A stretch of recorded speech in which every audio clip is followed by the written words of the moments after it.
तुम भी अपनी आउटलाइन को परफेक्ट एंड क्लीन बनाना चाहते हो। तुम चाहते तो ऐसा हो लेकिन बन कुछ ऐसा जाता है।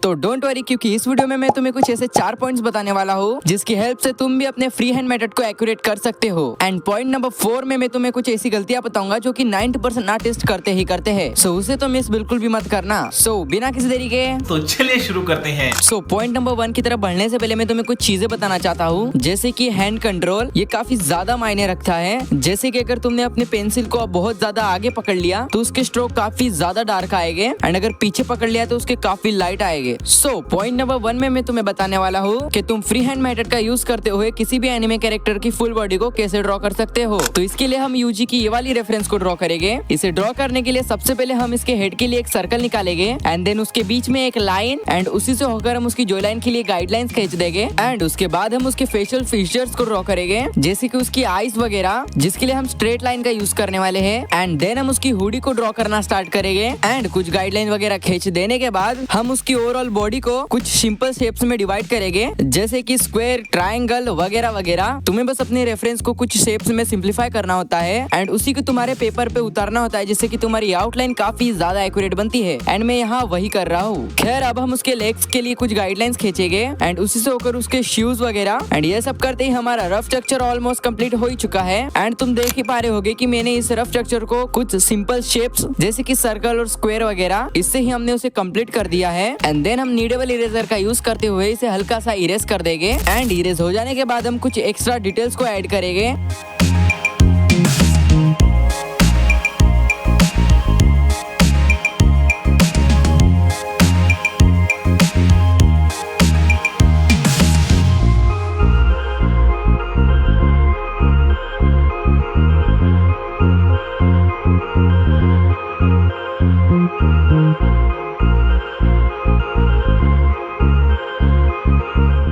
लाइक उसकी आईज, नोज वगैरह, एंड उसी से होकर हम उसके बाल भी ड्रॉ कर देंगे।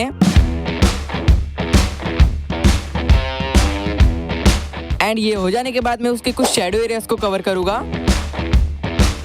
जो कि शायद मुझे नहीं करना चाहिए था। बहुत ज्यादा टाइम लग गया भाई। खैर, आपके लिए कुछ भी, बाकी इतनी मेहनत के लिए एक लाइक तो कर ही देना यार। एंड इसके साथ हमारी आउटलाइन वाज डन।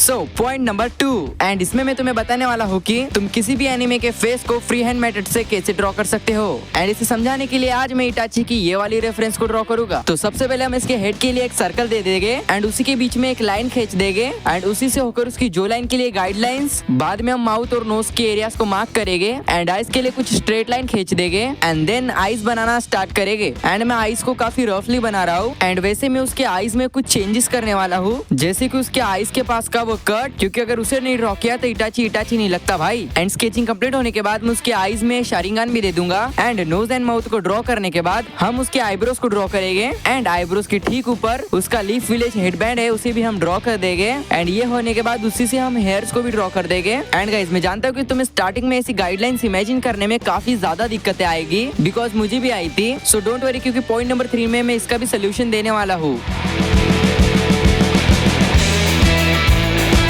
वैसे हेयर्स कंप्लीट होने के बाद हम उसके कपड़ों को भी स्केच कर लेंगे।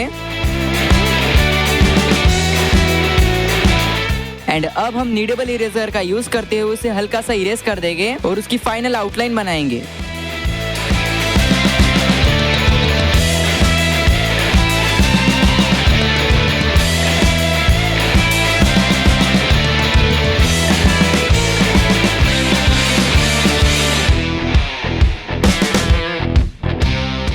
एंड ये हो जाने के बाद हम उसके कुछ शैडो एरियाज को मार्क करेंगे।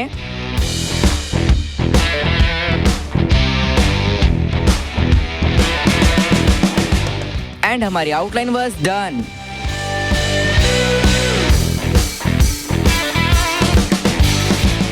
सो पॉइंट नंबर 3, और इसमें मैं तुम्हें बताने वाला हूँ कि तुम प्रैक्टिस कैसे कर सकते हो जिससे तुम्हारी आउटलाइन भी मास्टरपीस बन पाए। तो सबसे बेसिक से शुरू करते हैं। तुम्हें कुछ शेप्स को ड्रॉ करना होगा। एंड हाँ, इन शेप्स को ड्रॉ करने के लिए तुम्हें किसी भी तरह के स्केल का उपयोग नहीं करना है। तुम्हें इसे फ्री हैंड ही बनाना है, जिससे तुम्हारा हैंड कंट्रोल भी काफी ज्यादा स्मूथ रहेगा। एंड इतना हो जाने के बाद तुम्हें डायरेक्ट एनिमे ड्रॉ करने बैठ जाना है।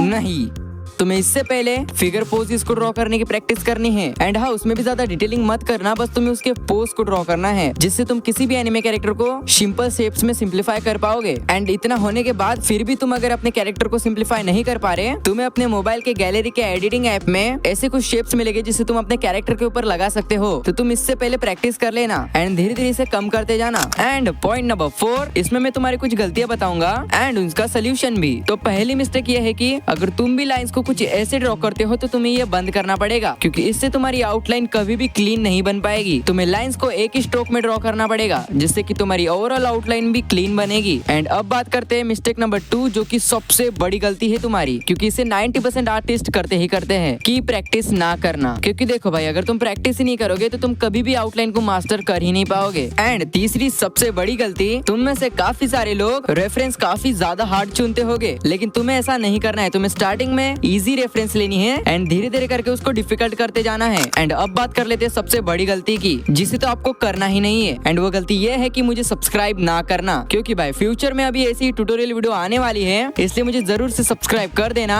एंड अभी तक तुमने वीडियो को लाइक नहीं करा है तो वीडियो को लाइक भी कर देना। एंड मैं मिलता हूँ तुमसे नेक्स्ट ट्यूटोरियल में, तब तक के लिए बाय बाय।